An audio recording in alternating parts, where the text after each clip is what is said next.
Hi, everyone. Welcome to the Real Estate Red Zone, brought to you by the Texas Real Estate Research Center at Texas A&M University. I'm Haley Reeder-Wiley, Communications Coordinator. Today is Wednesday, December 14th, 2022, and it's the final podcast of the year. On this day in 1837, the Congress of the Republic of Texas established the Board of Medical Censors, a forerunner of the Board of Medical Examiners, to grant licenses to practice medicine and surgery. Without a license, physicians could not collect unpaid fees in court. The law required that the board be composed of one physician from each senatorial district and that the members be graduates of authorized colleges and universities. The board was scheduled to meet once each year, but difficulty of transportation over long distances often prevented annual meetings. The board was discontinued by a state legislative act in 1848. Now on to today's podcast. Economic forecasts are tricky, what with so many state, national, and global variables at play. But using their collective understanding of current economic and market conditions, and by looking at past market trends, the Texas Real Estate Research Center's research team has made some educated guesses for 2023. I sat down with several members of the center's research team to host a virtual panel discussing different sectors of Texas economy heading into the new year. Let's start with a high-level review of the Texas economy as a whole. Elevated inflation and fears of recession have weighed heavily on the minds of Texans for several months. Inflation will likely stay elevated through 2023, and employment growth will moderate. Research economist Dr. Adam Perdue explains. Economy here in Texas seems to be still doing quite well. There has been a lot of talk of a recession, but as of now, when you look at the data, especially here in Texas, we don't see much going on that people are generally concerned about when they talk about a recession. Production is still increasing, employment is still increasing, wages are increasing, migration is still coming to the state of Texas. Across Texas, we have increased our employment to above where we were in February of 2020, and even more so to above trend lines that we could trace out from between 2015 and 2019. So we've more than recovered from where we could have expected to be in 2020 on employment levels. And then we haven't yet even seen a slowdown in that, which is something that we've expected to see. There's only so much growth that we could expect to see this quickly and in this kind of time period that we've seen. And so that now that we've more than recovered, it was already the expectation of the center that we would start to see employment growth moderate back towards the trend rate of growth that we had seen back in 2015 and 2019. And we've yet to really do that. Growth in Dallas, Austin, Houston, San Antonio, and all across Texas has still largely come in at rates above where we were even in 2015 and 2019. And so we're expecting that to slow down, but our general forecast just expects that to slow down, that rate of growth to slow down to the levels that we saw between 2015 and 2019. But that is just looking at the numbers that we see now. But there are definitely larger concerns that we can see on the horizon, and which way these other large concerns shake out will have a large impact on the economy in the state of Texas. So one big thing that's been driving a lot of the concern in the global economy has been China's zero COVID policy, and then now their responses to ongoing public protests. So then this has been part of the supply constraints that we've seen across the economy. And so if it gets better or worse in China, if they continue to clamp down or clamp down even harder, then we would expect to see supply constraints increase, and that being harder to get the goods and services that we use to produce other goods and services, but also for our local consumption. But if they lighten up, then the opposite would happen. And that's mostly what we kind of see with these big things, right? Right now, there's already some constraints. We're not 100% sure exactly which way they're going to go. And so this also includes Russia's war against Ukraine, which has disrupted global grain and energy markets. And this has increased instability across the globe. and also help contribute to inflation. If that gets worse over there, if the conflict gets worse and causes even more of this instability, then we are more likely to see a recession in the coming year or two. If it gets better, then it will help ease those concerns. And related to Russia's war is Europe's energy situation. And so they have stopped taking in as much of the Russian oil and natural gas. And so then they are very close to potentially having to shut down much of their economy if the winter is too cold. If that happens, then that increases the concerns for our economy as performance over the next year. And then finally, the Federal Reserve is attempting to control inflation. So this is a rather unprecedented situation with COVID and the rate cuts that we saw with COVID, which is also kind of what caused the housing prices to increase so much. But now the Federal Reserve has reversed course to try to fight inflation. And this obviously is also having an impact on the housing market, but the economy at large. And so then each of these can go either way and cause us to change our forecast. The Fed's fight against inflation has led to increasing mortgage interest rates, which have put downward pressure on home sales. Regardless, the market will still be tight in 2023, though prices will likely level off. Lead data analyst Joshua Robertson shares more insights on next year's housing market. Well, everyone's obviously wondering what's going to happen in 2023. I think to get into that, we need to talk a little bit about where we're at right this moment. As of the time of this recording, sales have noticeably dropped off, largely due to the rapid rise in interest rates. And so what's dictating interest rates is largely the actions of the Federal Reserve trying to fight inflation. I'm sure everyone's very aware of that situation. And so a lot of 2023 is going to be dictated by how far we go in controlling inflation, because as rates increase, so will mortgage rates. And of course, we've seen just how much of an impact that's had on housing sales. Some of the thoughts regarding sales specifically is the worst behind us?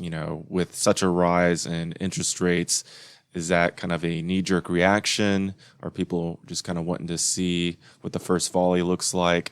As it pertains to Texas, there are still strong demand drivers. For example, this time last year, we were talking a lot about demographics, who's buying homes.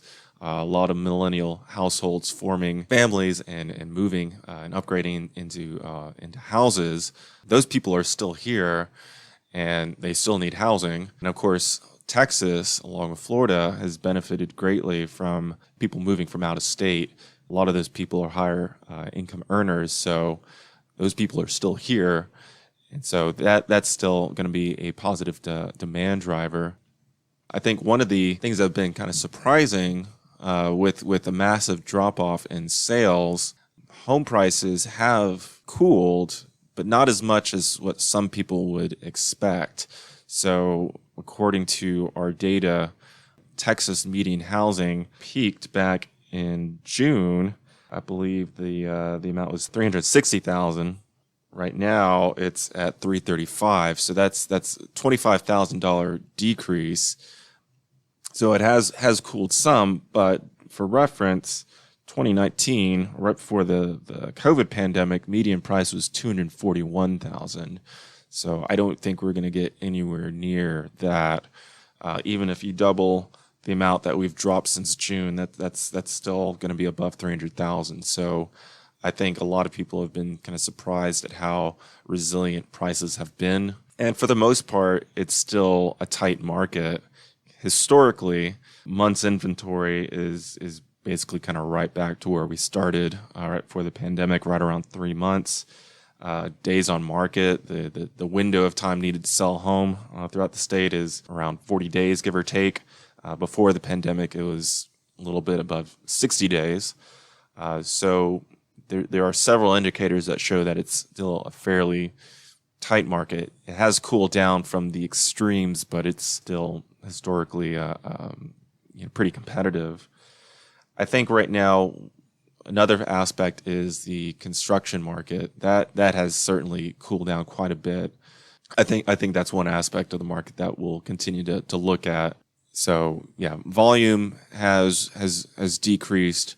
Prices for the most part resilient, and so I think we'll see more leveling off into 2023.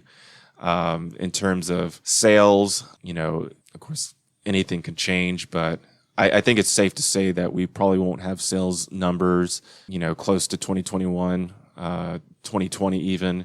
That was a very exceptional time frame, dictated by mortgage rates. Even if we dip back down to 2019 levels, 2019 was a record year, by the way. So to have a sales year in that ballpark is nothing to be sad about.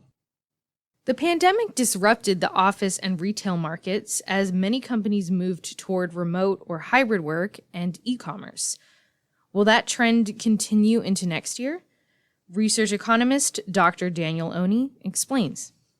I'm going to talk about three of the major commercial assets that we addressed in our 2023 commercial forecasts. And I'll have a little bit of information statewide, but really, commercial markets like housing markets are local. So we want to spend a moment talking about the trends and the performance in some of the bigger metros in the state. I'll begin with the industrial asset class. So this has been the darling of investors and developers for a few years now, and there are some trend changes and inflections that happened during COVID that had made this sector even more attractive. One of the biggest ones, obviously, was the acceleration of online shopping. Now, online retail had been growing much, much faster than brick and mortar retail for quite a while. Some of the estimates are that the effects of COVID was to accelerate that trend by 3 to 5 years. So it's like we've jumped into the future in terms of where we are on online sales. And you can see that in the last 5 years that online sales have been growing at 15 to 17% per year compared to overall retail that's about half that. And then you get down to department stores, they basically haven't had any growth at all. Now, why is retail important for industrial? Well, there's been some research that was originally done by Prologis, which is the world's largest industrial REIT, that it takes more space, maybe 3 times as much industrial space to support $1 of online retail compared to $1 of brick and mortar retail. And that's because of the way that the warehouses are laid out, the pick and pack versus pallets, other things. The inventory for online stores is greater, so there's more products. And so the growth in online retail has really driven a lot of industrial investment. Some of the other things that we see in Texas, of course, are just supply chains moving, more and more investment in Texas in the industrial market, in every market. One of the surprising things is a city like Austin, which has historically been mostly office focused, has had really dramatic growth in both its employment in industrial and its industrial inventory. So the trends and what we think is going to be happening in the industrial space going forward is that recent geopolitical and macroeconomic issues like interest rates going up, it's making it harder for developers to borrow the money to build speculative buildings. And we've seen a lot of inventory growth from developers building a building and then the retailers or the manufacturers coming along and just taking that space because there's been so much demand. That's going to slacken off a little bit. And a lot of the development in 2023 will probably be buildings that have been asked for specifically. You call them, build-to-suit buildings. So those are going to continue, and we'll probably see rental rates going up quite a bit for those buildings. And the vacancy rates, which are historic lows for industrial, is going to stay really low. Again, we expect trends of nearshoring. That means manufacturers, distributors that want to be close to the United States but not in the United States. A lot of that will happen in Mexico, and so Texas will benefit from that a little bit indirectly. Switching over to the office market, this is a sector that's really been hit hard in the last few years. Of course, COVID shutdowns sent everyone home, and there's been a transformation in the way office workers work. If you look at reported vacancy rates in buildings, they're probably lower than the actual usage of the buildings. Companies that track, for instance, door badges, ID badges, show that vacancy rates or actual occupation rates in buildings may be at 30% to 50%, depending on the market. Whereas we're still seeing, vacancy rates that are much, much lower. It means there's a tenant in the space, but they may not have people in the office all the time, or there may not be as many people in the office. And this is going to take a little while to unwind. So basically, as companies begin to reevaluate leases, then you could see some companies giving up office space. It's yet to be determined. One of the main things we pointed out in our forecast is that we believe there is going to be more and more of a segmentation in the office market, where the newer Class A buildings in nice submarkets that have lots of amenities, buildings that have lots of sustainability features will attract tenants and will have good occupancy, should see good, strong rent growth. Whereas buildings that are even 10 years old or older, that may not be in the best or the prime submarkets, might be suffering. You might see vacancies go up, and some of those building owners have to refinance their debt. They could be forced to negotiate new terms, and maybe even accept lower rental rates just to get people in the building and generate some cash flow. And finally, we'll talk a moment about retail. Brick and mortar retail, people have been predicting its demise for a long time, and we did discuss earlier on industrial and how retail is affecting that asset class. But we think that one of the things that's happened after COVID is a lot of people have had the interest to, get back out, mingle. You've even seen, more activity in traditional malls. So we think that brick and mortar retail will be fairly stable in 2023, barring a recession where you see unemployment go up and incomes go down. That would, of course, hurt retail. But there's a lot of experimentation. Retailers are trying new store concepts. You're seeing different uses going into retail strip centers or power centers or malls that didn't used to be there. One of the biggest trends are fitness centers. And there's been some research showing that fitness centers going into a shopping center is driving a lot more traffic to the other retailers there, kind of the same way you would typically see or historically see a shopping center need to be anchored by a department store or a grocery store. Fitness centers in some ways are becoming a new anchor that drives traffic and helps some of these brick and mortar developments maintain some occupancy and generate some new traffic. And then restaurants and experience retail is going to continue to do well, especially in submarkets that have a little bit of walkability, nicer pedestrian amenities. Those should do reasonably well compared to more traditional suburban type large parking lot formats.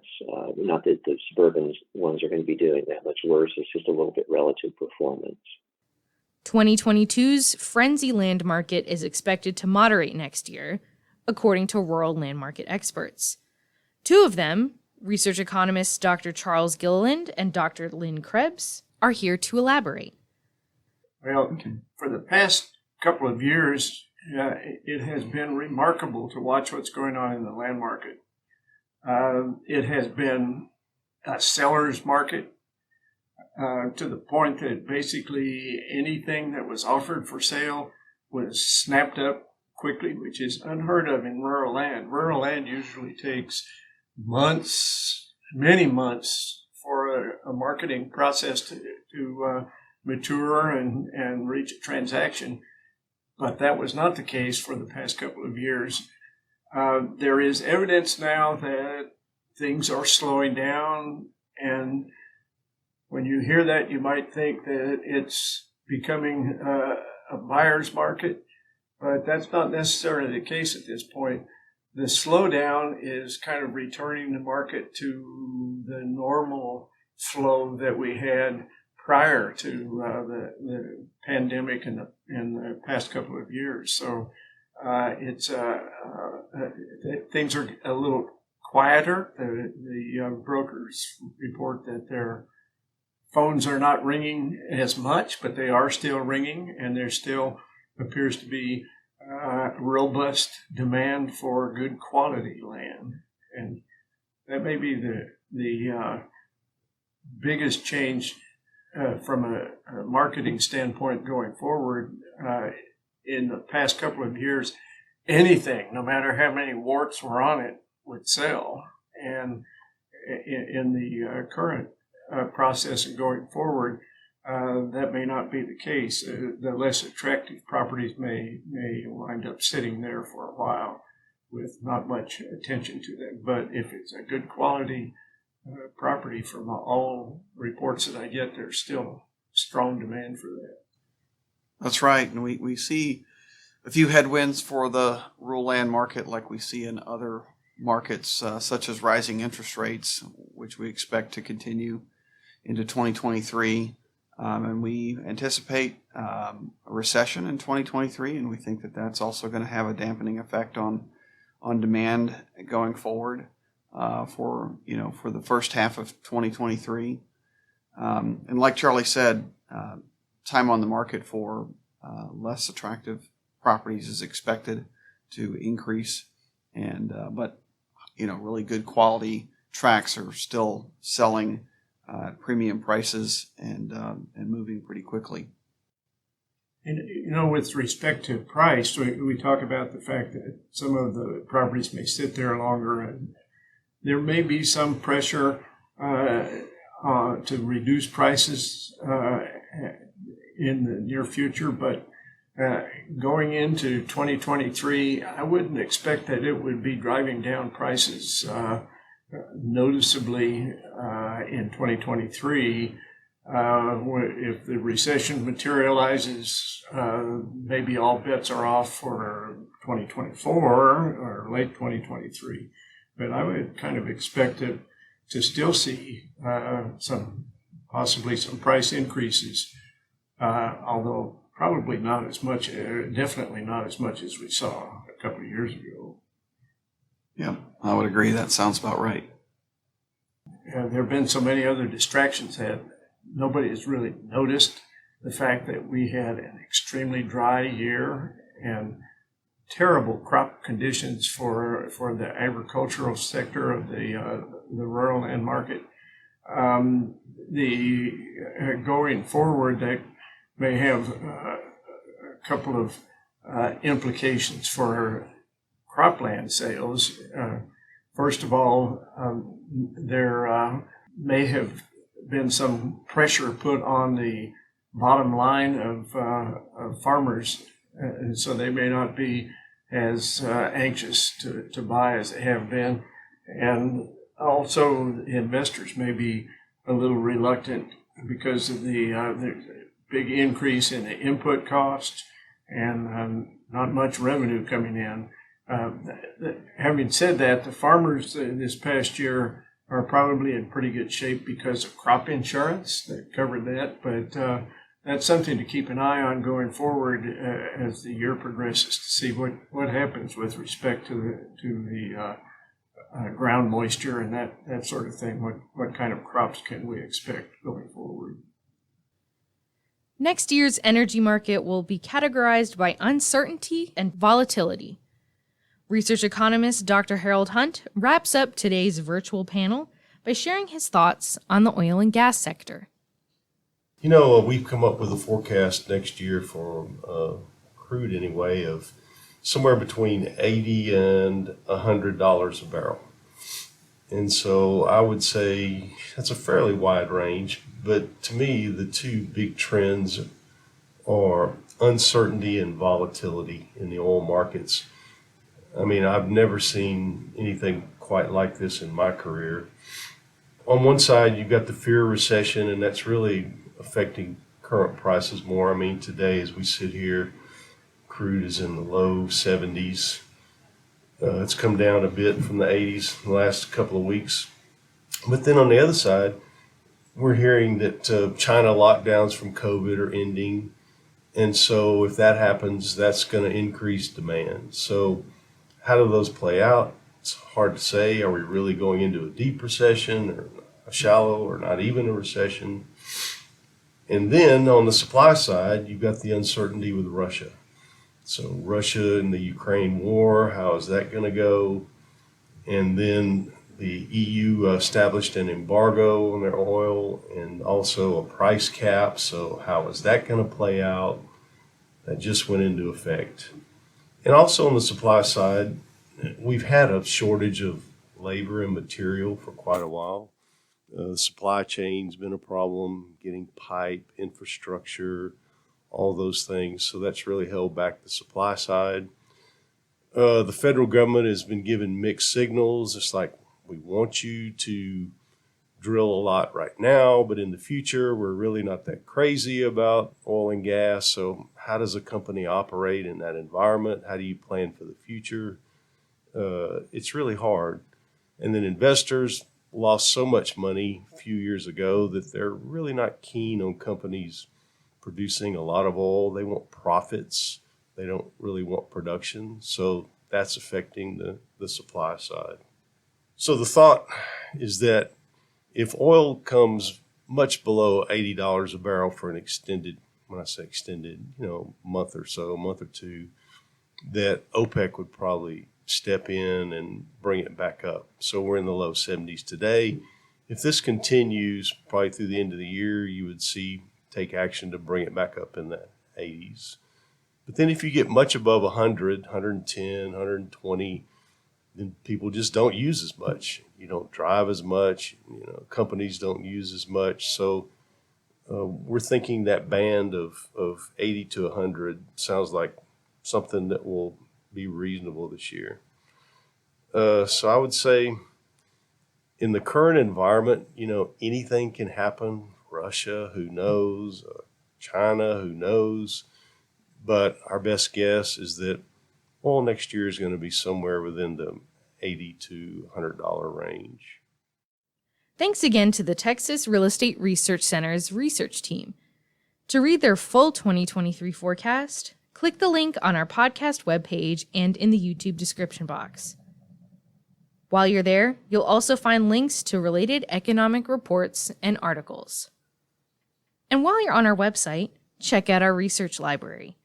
It includes a wide variety of research reports and articles. Latest topics include home buyer preference changes, floor plan copyright, like-kind exchanges, coastal property rights, housing affordability, and more. The link is on our podcast webpage. That's going to be it for today's podcast. If you're looking for more from the Texas Real Estate Research Center, head to our website. That's www.recenter.tamu.edu. There, you'll find the latest data, research articles, blogs, news, and more. For more Texas real estate news, subscribe to Recon, our bi-weekly newsletter. You'll get all the biggest stories sent straight to your inbox every Tuesday and Friday. The link is down below. To stay up to date on when articles are published on our website, follow the Texas Real Estate Research Center on social media.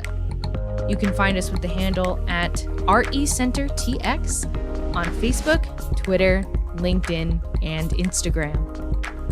For more podcasts like these, you can subscribe on iTunes, Spotify, or to our YouTube channel.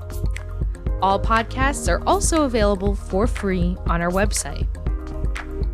Thanks for joining us today in the Real Estate Red Zone, brought to you by the Texas Real Estate Research Center in College Station, Texas, where we've been helping Texans make the best real estate decisions since 1971.